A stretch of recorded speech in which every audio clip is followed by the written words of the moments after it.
सकोगे, पी सकोगे दही? थोड़ा बहुत पी जाओगे। उसमें पानी न मिलाया जाए तो आप तो पी नहीं सकोगे। दूध को दही किसने बनाया? जिसने बनाया वो दही कितना थोड़ा सा था और दूध इतनी मात्रा में। यही है जो विपरीत है, अशुभ है, थोड़ा सा होकर के बहुत को प्रभावित कर देता है। इसीलिए सज्जनों बहुत सावधान रहना होगा। आप रोज रोज किसी का सत्कार करते हैं, शायद जिसका सत्कार करते हैं वो उतना महत्व न दे, लेकिन एक दिन आपके द्वारा थोड़ा सा किसी कारण से सत्कार न मिला तो व्यक्ति यही कहने लगा कि बहुत बदल गया है, बहुत बदल गया। इतने दिन का लंबा सत्कार, स्वागत, सद्भाव, आपकी सज्जनता के साथ घटित शालीनता का व्यवहार, उसको वो याद नहीं करता, लेकिन आपके द्वारा थोड़ा सा कुछ हो जाए, आलस्य में, प्रमाद में, किसी कारण से, तो उसको वो याद करेगा। आपकी सज्जनता से प्रभावित नहीं हुआ, लेकिन एक दिन के, एक क्षण के किसी अवांछित व्यवहार से वह पूरे आपके साथ अच्छे संबंध को बिगाड़ लेता है। ये है सज्जनों असत और सद्व्यवहार के पीछे अनुभूति का रहस्य। इसलिए सावधान किया है, हम सब सतपथ के अनुगामी बने, असत पथ से हम बचें। और असत पथ से बचने के लिए एक ही मार्ग है कि हम उस महाशक्ति के, ईश्वर के आराधक बने रहें।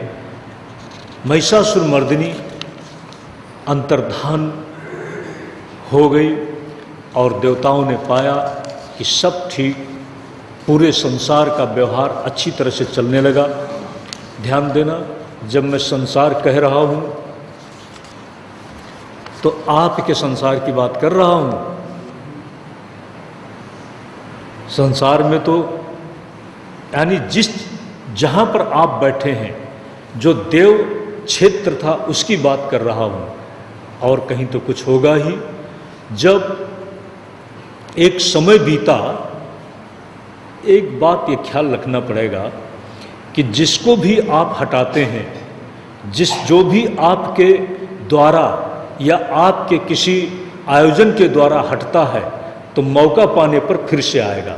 उसकी वंश परंपरा में जो होगा वह निश्चित ही समय पा करके प्रबल होगा और प्रबल होकर के बदला लेगा। ध्यान देना, इसी बदले की परंपरा बहुत लंबी चली है।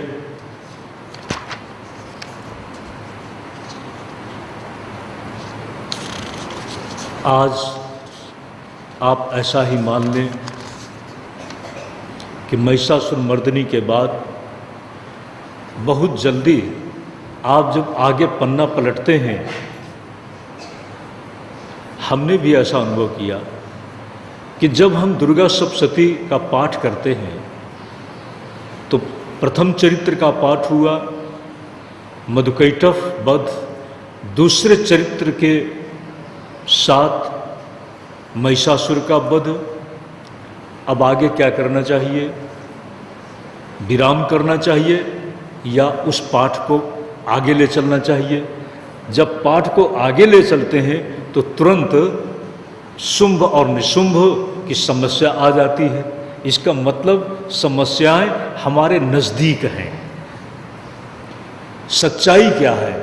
शुंभ और निशुंभ का चरित्र तुरंत नहीं आया है,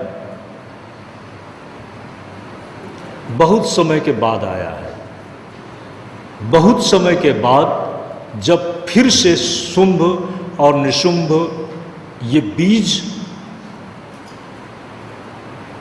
जो आसुरी बीज है वह भी तो एक जगह नष्ट होता है, एक काल में नष्ट होता है, और फिर अन्यत्र और अन्य समय में फिर से वह जागृत होता है और प्रबल होता है। उनका भी तो एक वंशानुगत बीज है, उनकी भी तो परंपरा है। आज एक अगर आतंकवाद का नायक गया तो आतंकवाद के पीछे उसकी वंश परंपरा में उसके अनुयायी वर्ग में तो कोई ना कोई आएगा जो कम से कम उस परंपरा को जीवित रखेगा। ध्यान देना, तब फिर से वही करना पड़ेगा जो एक के साथ करना पड़ा था, तब दूसरे के साथ भी उसी तरह से करना पड़ेगा। इसी परंपरा में उत्तर चरित्र का प्रारंभ होता है और उसी प्रथम चरित्र, मध्यम चरित्र और उत्तर चरित्र तीनों का एक बहुत सुंदर संकलन श्रीमद् देवी भागवत में भी सांगोपांग वर्णन किया गया है।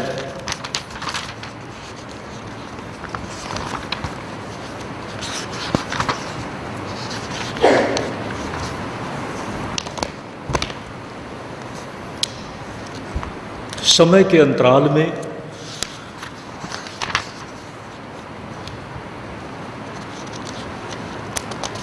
शुंभ और निशुंभ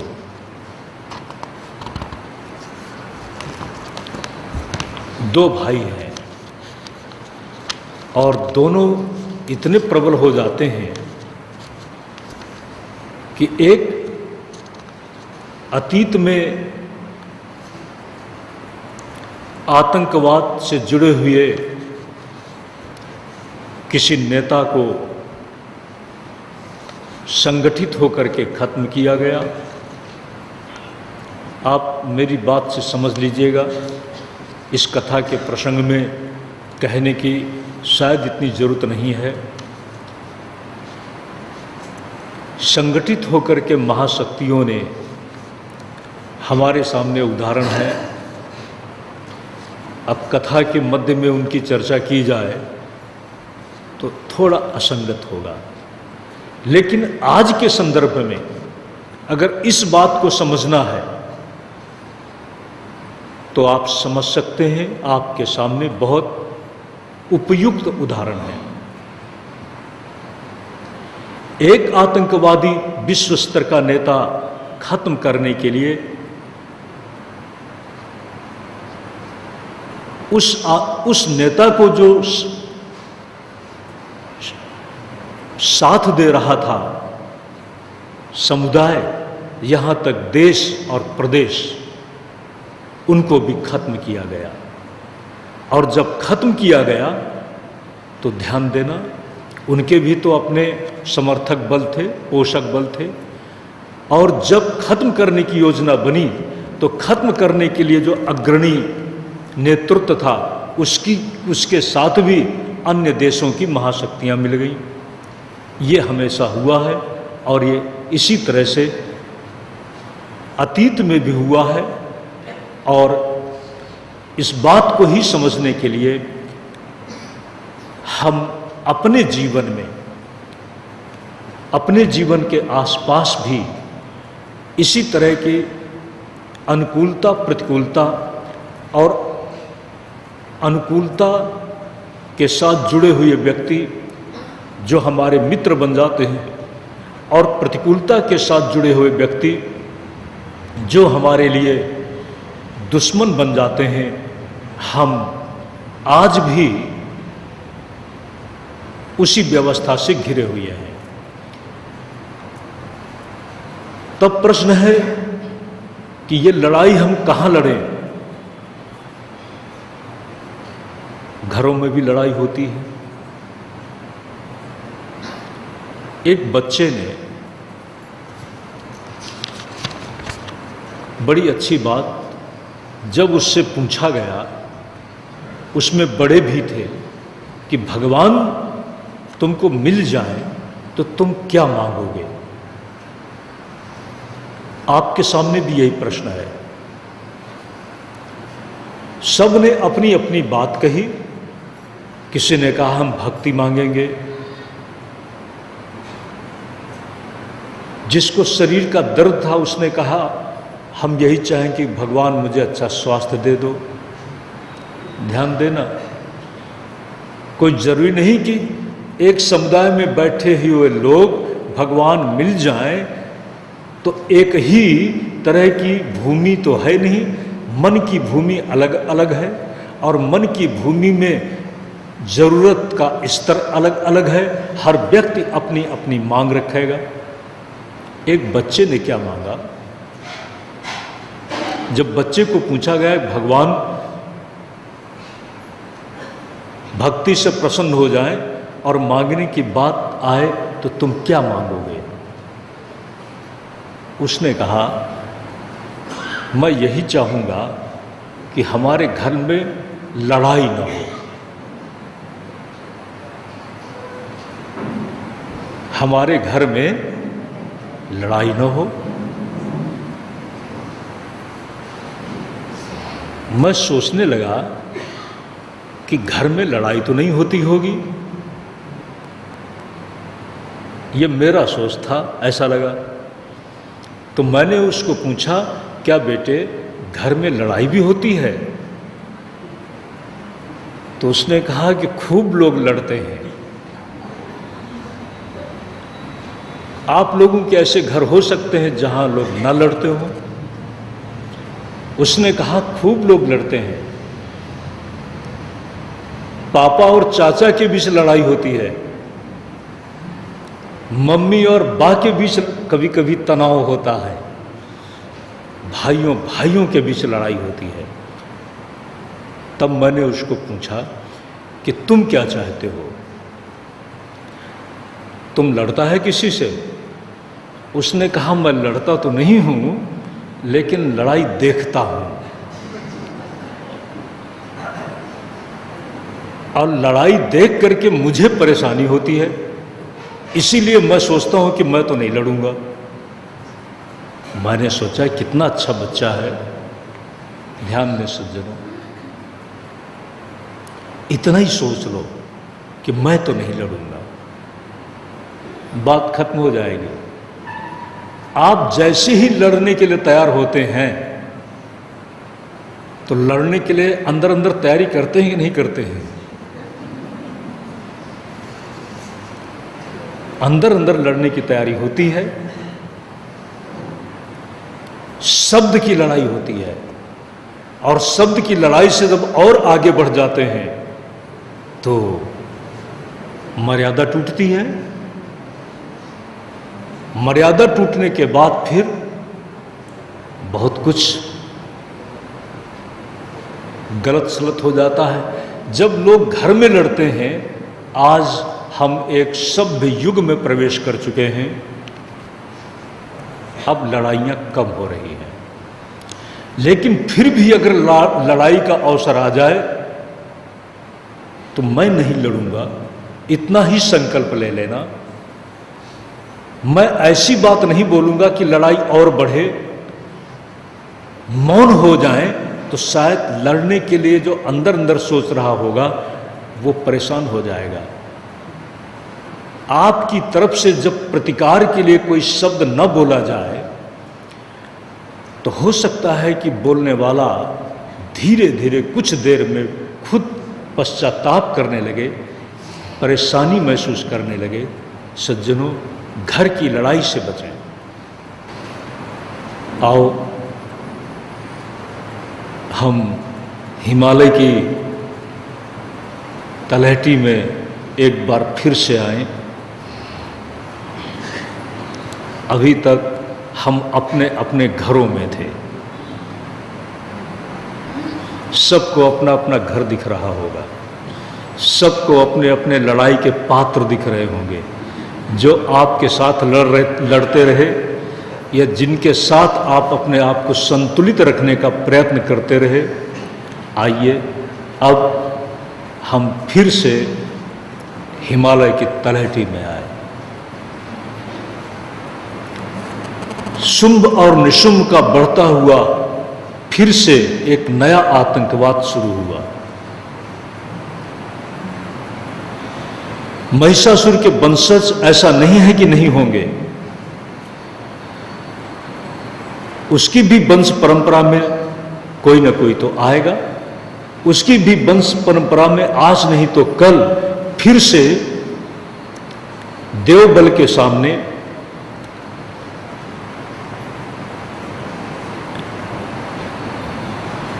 दिति ने सोचा,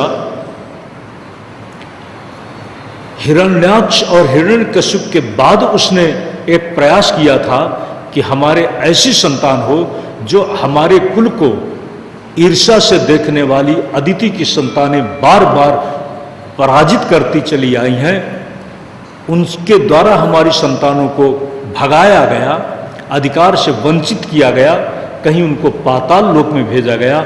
हमारी भी ऐसी संतानें हो जो इनका प्रतिकार कर सकें। इसीलिए तो उसने कश्यप के सामने प्रस्ताव रखा था।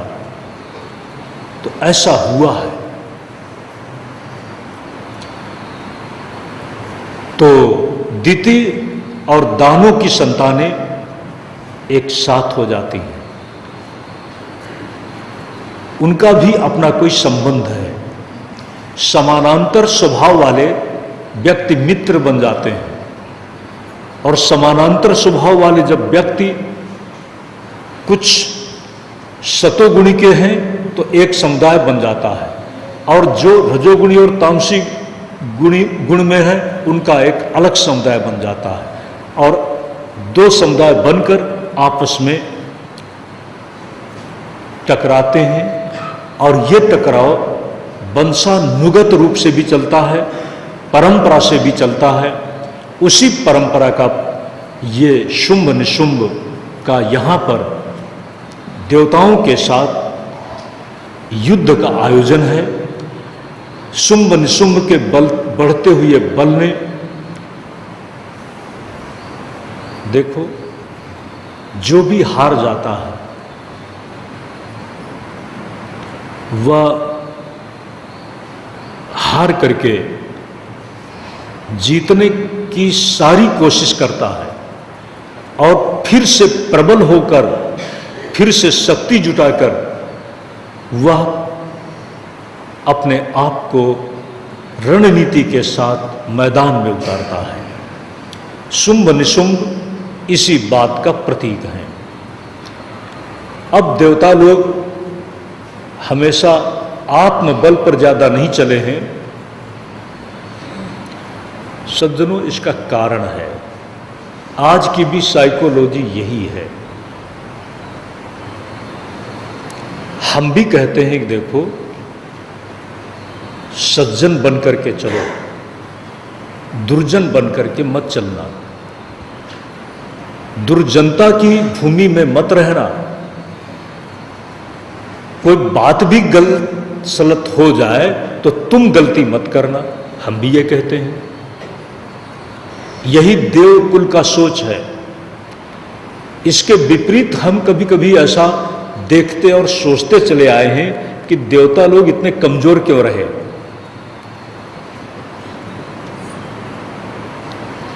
देवताओं को